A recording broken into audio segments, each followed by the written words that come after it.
Tracy melihat langit gelap di luar, hatinya gelisah, seolah dikutuk setiap kali terjadi sesuatu, selalu saat hari hujan.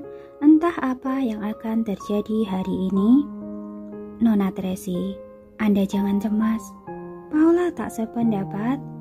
Johnson sudah ditangkap, Victoria sudah mati, Devina juga sudah mati, sedangkan Linda tidak akan memiliki masa depan.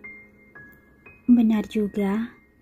Tracy menganggukkan kepala. Keluarga Hilton sudah bubar. Sekarang tinggal Linda seorang. Memangnya dia masih bisa menjadi orang yang luar biasa?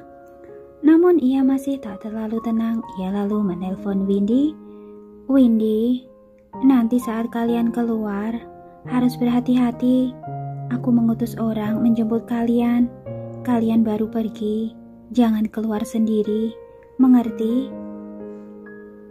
Iya, tenang saja. Windy juga bertanya, apakah terjadi sesuatu? Tidak apa-apa. Tracy tidak ingin menakutinya.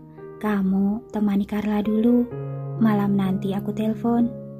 Baik. Setelah menutup telepon, Tracy memandang keluar jendela. Mobil sudah memasuki jalur hijau taman villa bernuansa oriental. Ia segera tiba di rumah Wellens. Sekarang Linda hanya seorang diri, dia tak punya masa depan. Meskipun melarikan diri, ia pasti melarikan diri ke bandara kan? Bagaimanapun itu, perahu yang hancur masih dapat digunakan walaupun grup Hilton telah hancur, namun Linda tetap bisa mendapatkan uang. Mungkin ia sudah mencari agen perorangan untuk membantunya membeli paspor dan tiket pesawat, lalu hendak meninggalkan kota Bunaken. Tetapi hanya seorang diri, bagaimana caranya ia melarikan diri? Tracy benar-benar tidak paham. Nona Tracy, kita sudah tiba. Paula mengingatkan. Tracy baru sadar mobil sudah berhenti. Dua pengawal membuka pintu mobil dari luar. Tracy mengenakan kacamata hitam dan turun dari mobil. Ia membawa 8 orang pengawal berjalan masuk ke dalam dengan arogan. Para reporter yang mengelilingi di luar tak berhenti memotretnya, hampir saja merusak tali pembatas jalan. Pengawal Wellens lekas maju mengendalikan situasi. Thomas buru-buru mendekat dan menyapa sambil mengenyitkan kening. Nona Tracy, kenapa Anda kemari? Datang memberi penghormatan pada Tuan Besar. Tracy membuat gestur tangan. Orang yang diutus Lorenzo lekas memberikan karangan bunga dan amplop putih. Sebaris tulisan berduka cita tertera di karangan bunga yang disiapkan oleh Lorenzo dan Tracy.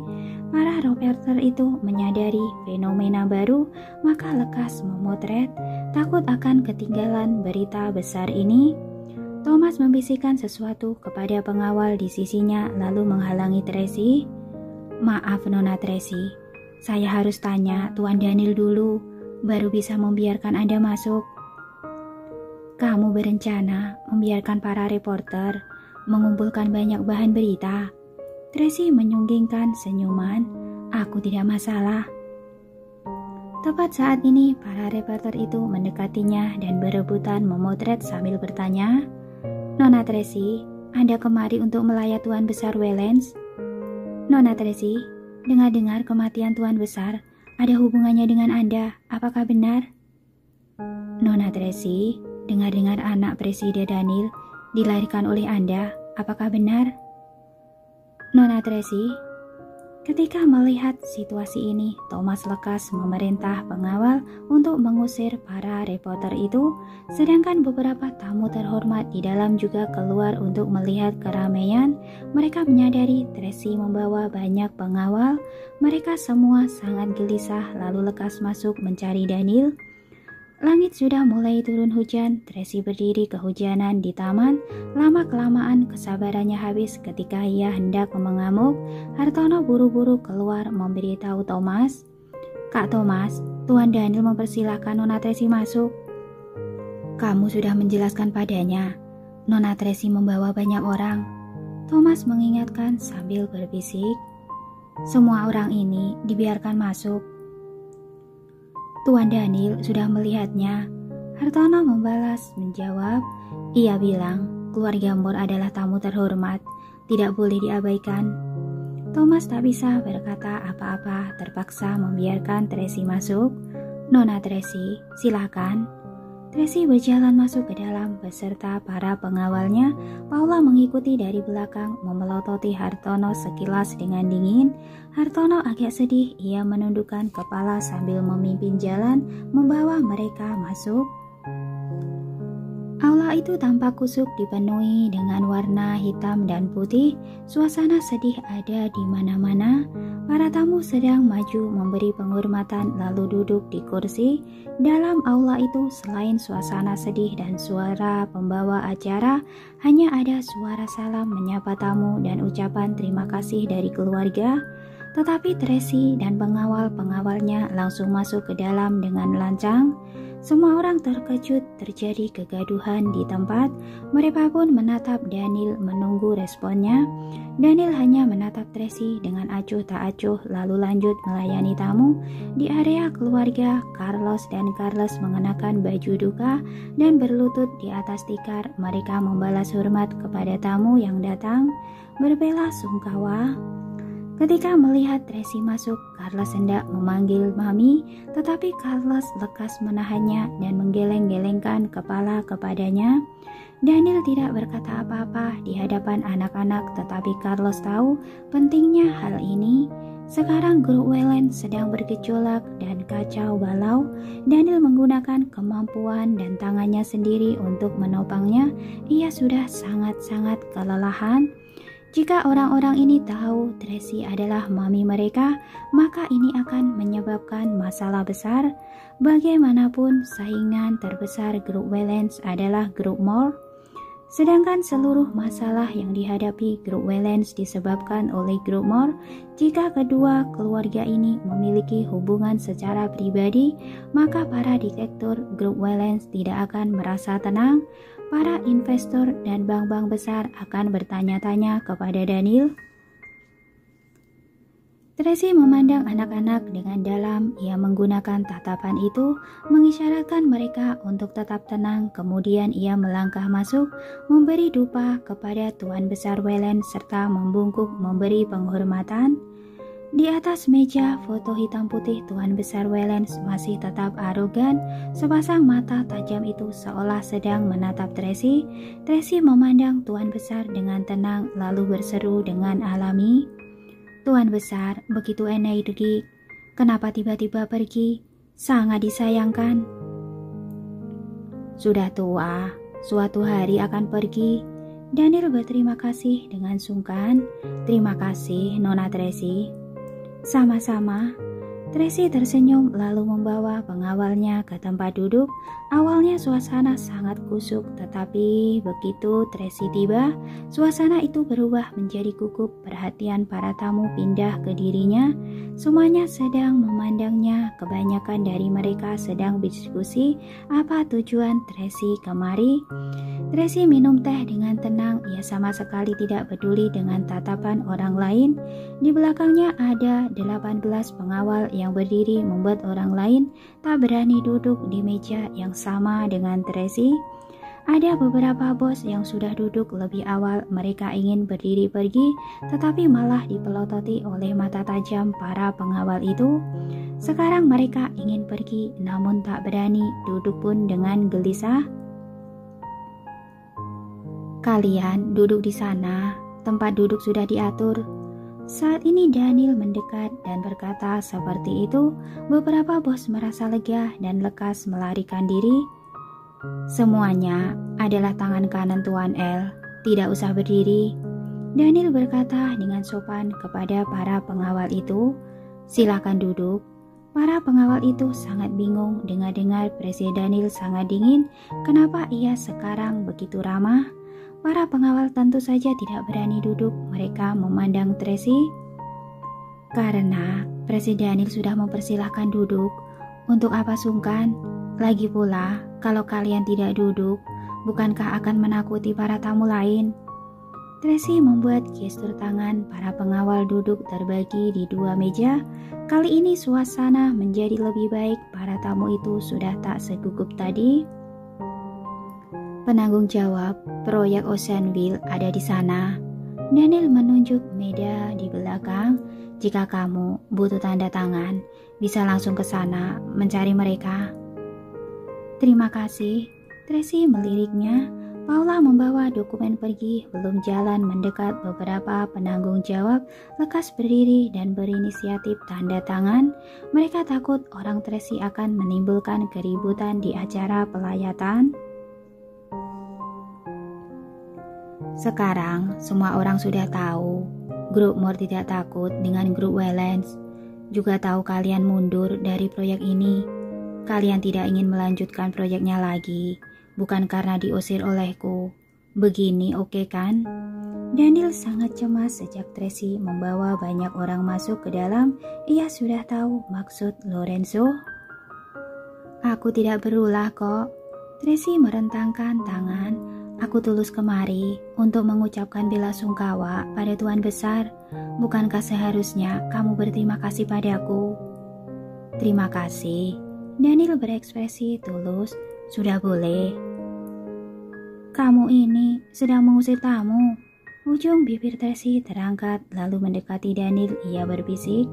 Linda melarikan diri. Apa kamu tahu? Tahu? Daniel menjawab dengan suara kecil. Pihak polisi sudah mengutus orang mencarinya. Jelas-jelas kamu tahu dia adalah musuh utamaku. Kenapa terus melindunginya dan menyerahkannya kepada polisi? Sekarang dia melarikan diri. Kamu senang kan? Tracy marah ketika teringat masalah ini. Nanti kita bicarakan masalah ini. Daniel berbicara dengan nada rendah lalu hendak pergi. Presiden Daniel takut. Tracy tiba-tiba mengeraskan suara. Seluruh orang di sekitar melihat kemari. Mereka menggunakan tatapan aneh dan rumit mengamati Daniel. Daniel kehilangan kata-kata. Wanita sialan ini ingin berbuat olah di hadapan banyak orang. Kalau bukan karena ini adalah acara duka kakek, ia pasti sudah balas menyerangnya. Tetapi di situasi ini, ia tak punya suasana hati bermain-main dengannya. Jadi dia menoleh kepala berbicara kepada Tracy. Kita bicara di ruang belakang. Tracy berdiri dan mengikutinya ke ruang belakang. Paula hendak mengikuti. Tracy memberi gestur tangan, jadi Paula terpaksa menghentikan langkah kakinya. Kedua orang tiba di ruang istirahat di ruang belakang. Ryan mengunci pintu. Daniel menuangkan segelas teh hangat untuknya dan menjelaskan, pihak polisi sudah mengutus banyak orang untuk menangkap Linda. Aku juga telah mengutus orangku mengejarnya. Jangan, Tracy menyela ucapannya. Lebih baik kamu jangan ikut campur. Aku sudah mengutus orangku mencarinya. Kali ini aku tidak akan melepaskannya. Ini bukan negara Embron. Daniel mengingatkannya sambil mengenyitkan kening. Semuanya harus mematuhi hukum di sini. Terima kasih atas sarannya. Tracy mengenyitkan kening sambil tersenyum. Tapi aku boleh menangkap orang dulu, lalu membawanya ke negara Embron untuk dibunuh. Kamu? Dalam seketika Daniel tidak tahu bagaimana menjawabnya. Kenapa? Tracy menatapnya dengan dalam. Apa kamu melakukan negosiasi dengannya? Daniel hening dalam beberapa saat, lalu akhirnya ia berkata, waktu ia setuju menjadi saksi mahkota untuk membuktikan bahwa Devina yang menyuruhnya membunuh, ia meminta satu permintaan, yaitu aku harus melindunginya sekali. Tak disangka, Linda ini cerdas juga. Tracy menggetakkan gigi. Ia tahu aku pasti akan membunuhnya, jadi meminta permintaan ini padamu. Iya. Daniel memandangnya sambil mengenyitkan kening. Aku sama sekali tidak menutupi keberadaannya. Dari awal aku selalu mengendalikannya agar ia dapat dibawa ke pengadilan. Kamu tidak perlu berbicara seperti orang bermartabat di hadapanku. Tracy sama sekali tidak ingin mendengarnya. Ia membunuh Bibi Juni, jadi nyawa harus ditukar dengan nyawa. Ia melakukan kejahatan di Thailand, tak bisa dilaksanakan secara hukum. Daniel berkata dengan suara serak. Tapi segala kejahatan yang ia lakukan di dalam negeri cukup membuatnya dipenjara selama belasan tahun. Di penjara belasan tahun dapat menghapus kejahatannya membunuh Bibi Juni. Semakin bicara, Tracy semakin marah. Kejahatannya tak bisa diampuni. Walaupun ditusuk berkali-kali pun tetap tidak akan menghapus dendamku. Aku paham perasaanmu, Daniel mengingatkan sekali lagi. Tapi di sini membunuh orang adalah melanggar hukum. Tidak ada orang yang bisa lepas dari hukum. Entah seberapa kuat kamu, keluargamu tetap harus mematuhi hukum. Makanya aku akan membunuhnya di negara Imron.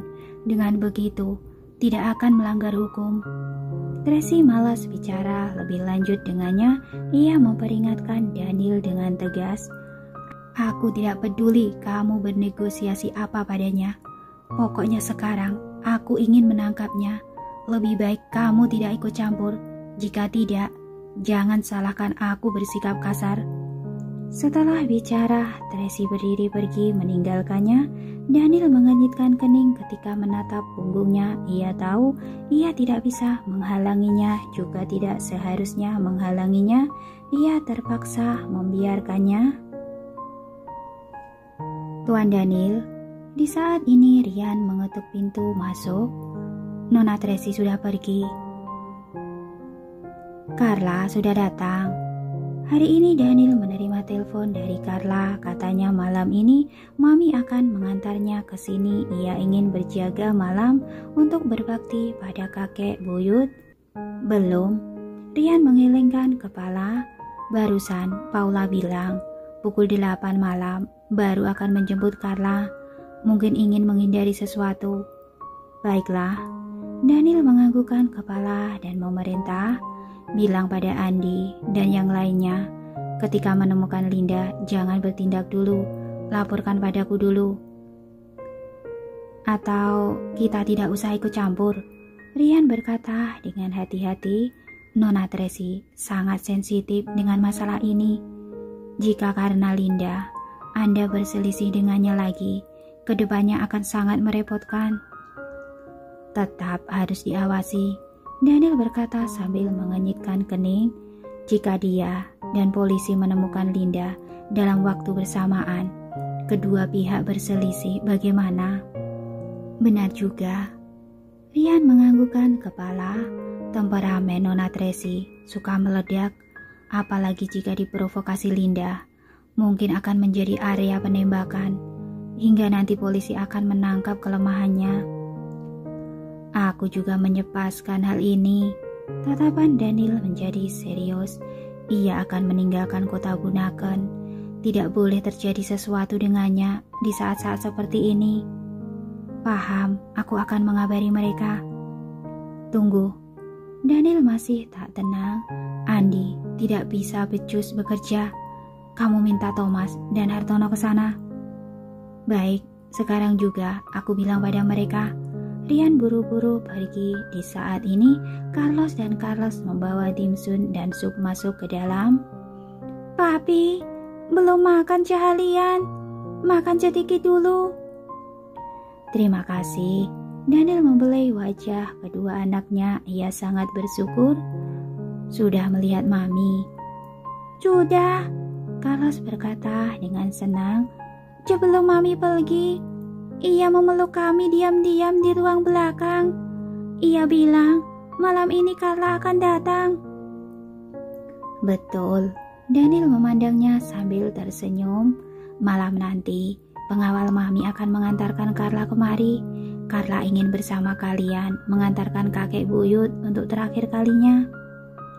Bagus sekali, Carlos agak berantusias. Demamnya sudah baik kan? Sudah, kalau tidak, Mami tidak akan membiarkannya datang. Daniel minum seteguk teh panas. Beberapa hari ini ia sangat lelah, bahkan makan saja tak berselera. Tapi sekarang begitu melihat makanan yang diantarkan oleh anaknya sendiri, ia sangat senang. Baguslah kalau begitu. Carlos menghela nafas lega. Papi dan Mami berkelahi lagi. Carlos mengenyitkan kening kecilnya dan memandang Daniel dengan tatapan rumit. Tidak, kami hanya membicarakan sedikit hal. Daniel membelai kepalanya. Jangan cemas. Iya, Carlos menganggukkan kepala. Papi, makan dan istirahat sejenak. Kami keluar dulu. Setelah bicara, Carlos menarik Carlos pergi. Daniel hendak makan, ponselnya tiba-tiba berdering. Tracy yang menelpon. Daniel sangat terkejut. Ia lekas mengangkat telepon. Halo. Kamu mengutus orang untuk menjemput Carla? Tanya Tracy dengan buru-buru. Apa? Daniel tercengang. Tidak. Apa yang terjadi? Sungguh, bukan kamu. Tracy panik seketika. Kalau begitu, siapa yang membawa Carla pergi? Pengawalku bilang, mobil Wellens. Ketika bicara setengah kalimat, Tracy tiba-tiba teringat sesuatu. Ia lekas memerintah pengawalnya, pergi, periksa Dani. Baik. Apa yang terjadi? Tracy, Daniel buru-buru bertanya, Carla kenapa? Carla dan Windy dibawa pergi. Kalau bukan kamu, maka berarti komplotan Devina atau yang berhubungan dengan Linda. Dijemput pergi dari mana? Rumahmu? Iya. Aku segera utus selidiki. Jika ada informasi, kita saling berkabar. Hapus nomorku dari daftar blokir. Iya. Ketika mengenai masalah keselamatan anaknya, keduanya melepaskan prasangka dan bekerja sama untuk menemukan keberadaan anaknya.